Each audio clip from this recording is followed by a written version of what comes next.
Hello snowboarders of the internet, I am your host TC, and today I will be reviewing the reshaped Rome Ravine.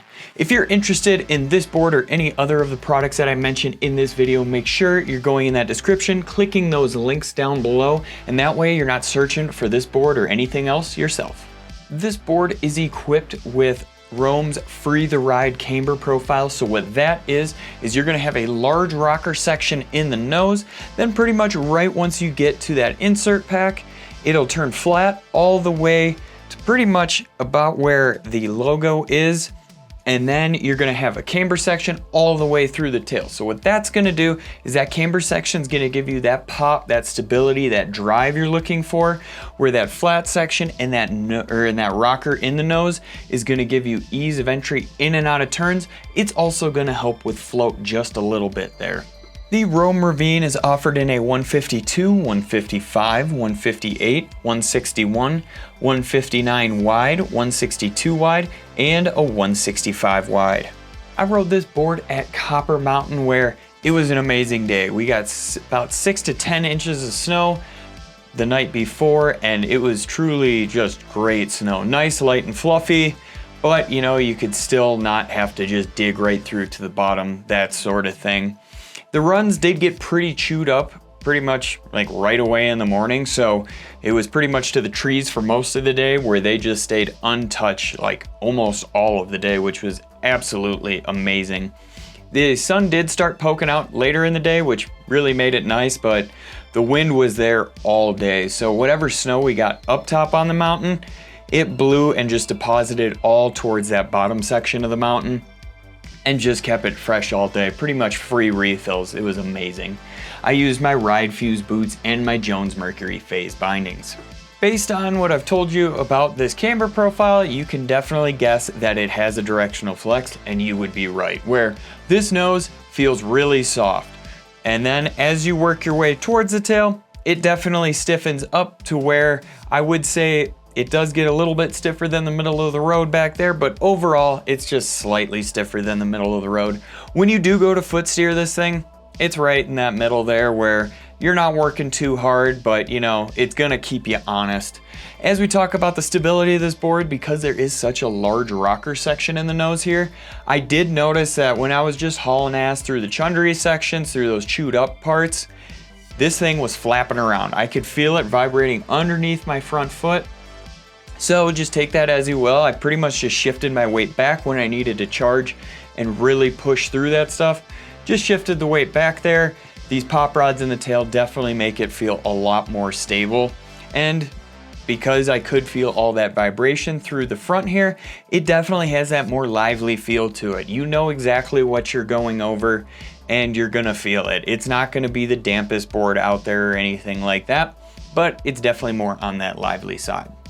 Because you do have two hot rods in the tail here, this thing goes to the moon. It doesn't take a lot to load it up either, because you don't have that full camber section underneath going all the way through the nose. It does make it so that shorter camber loads up quite a bit easier. As I was going up to side hits, rollers, that sort of thing, it could be at the last second notice, hey, there's a little lip there, let's pop it. And this thing would just go. Like those hot rods in the tail, I can't stress enough how well those things pop and just hold their rigidity. It has a great snap to it. It's not gonna be that slow organic flex. It's gonna be that instant boom, you're in the air. And it felt very stable on the takeoffs and the landings. And even on the landings, if I got a little bucked from it, cause you know, it is that snappy tail, I could land on the tail and just know that it was gonna bring me back and it wouldn't wanna wash out on me or anything like that. So it felt very stable. Even if the nose was flapping a little bit, coming in hot, didn't matter. This thing was gonna go through it. It was just super fun popping on. It's got that air time that I'm looking for. While I have you here, you might as well like, subscribe, click that bell, and turn on those notifications so you don't miss any of our scheduled programming. Since this nose is quite a bit softer than the tail is, it's got two different ways to butter on it, really. Since there also is 3D in the nose did feel a little bit loose, where I could pretty much just shift my weight over, get my hips over this Rome logo that's just right outside the inserts, and it was already buttering for me. If I was trying to spin it sideways or butter it sideways and spin out, I noticed that it felt a little bit loose.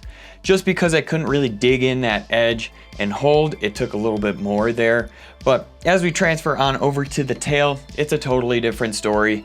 This tail definitely takes a lot more work to butter on, where I had to shift my weight quite a bit further back on it, where it wanted to kind of fight me a little bit, honestly. I know I'm not the heaviest guy out there, but this tail really did like want to stay rigid on me. So when I was leaning all the way back, getting this thing to wheelie, it would hold for me no problem, bring me right back down, especially in that fresh powder.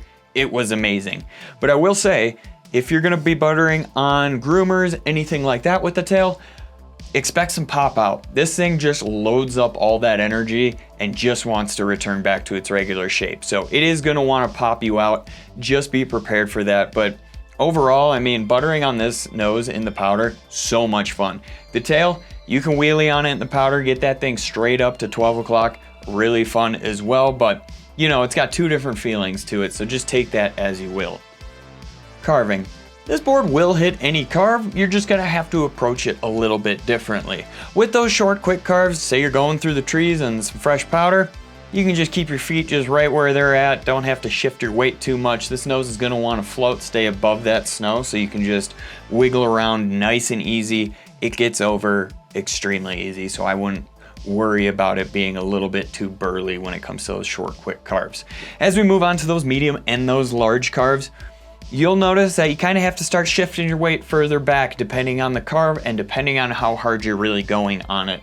If you're just taking it cruisy, medium speeds, whatever, you got a nice smooth groomer, some fresh pow, it doesn't matter, you can keep it centered. It's when you get into those chunkier spots, those pushed out piles, is when you really want to start shifting that weight back, using the power from the tail to really carve in and out of those medium carves. And if you are going to do the large carves, just make sure you're not really trying to go straight for all of those big push piles, those mogul fields, that sort of thing. That nose is going to start flapping, and even though this tail is stable, you're not gonna want to just be riding straight on the tail. So just keep that in mind. It will go through anything. It will go through those carves. The main thing is just kind of shift that weight back, especially if you are gonna Euro carve. It will make it through. As I've said in previous videos before, make sure it's not the bumpiest conditions out there. This nose will kind of want to wander on you, skip around a little bit, not be the most sure. So just keep that in mind. Save it for those smooth groomers, that sort of thing. Those brand new fresh corduroy groomers, just right in the morning. Just rip those Euro carves all day. Then once it gets a little more beat up, start doing everything else. Rider in mind. This board is made for that intermediate to advanced rider that spends most of their time free riding, going in the trees, just hitting all of that upper mountain terrain. They're not really taking this thing in the park. Probably half the time they're either riding with their family or they're just keeping it mellow, cruising around. They're not charging all the time, but when the time comes and they really have to charge, they totally can. They can still pop to the moon, make those gaps when they're just riding with their friends, having a great time. But this thing's just designed for that rider that doesn't always need to be the fastest, most aggressive person out there.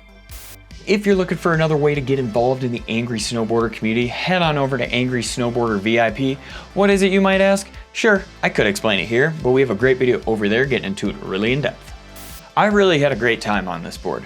Are there a few things that could be changed on it? Sure, like it could be just a tad damper, but I'm not gonna let that just ruin my day or anything. It was still so much fun. Like, this board has such a good pop to it that I really didn't have to work super hard. I just knew what it was gonna do. This nose, now that it is a little bit longer, has a little bit longer of a 3D in it, where it's not just such an abrupt cutoff, it floats really well. Like, this thing just wanted to get up, even at the slowest speeds, it just pushed its way right to the top of the snow, and I had zero problems there. I really enjoyed this thing. Like, I know there's the Pro right over here behind me. I don't even know if I would need that. Like, this thing was so much fun that I was like, I don't know if I truly need that board, but I mean, hey, all power to you if you want to step it up to the big dog over there. But overall, this thing was so much fun. Love the look of it, love the way it rode.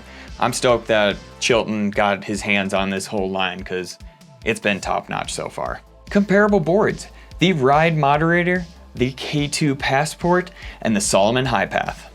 Recommended bindings: the Rome Katana FASE, the Union Force, and the Ride Drone. As always, guys, I've been your host TC, and this has been my review of the redesigned Rome Ravine. If this does sound like the board for you and you're like, I need to put a pair of bindings on this thing, why don't you go check out one of the reviews for the recommended bindings, and that way you know you're getting the new hot stuff out there.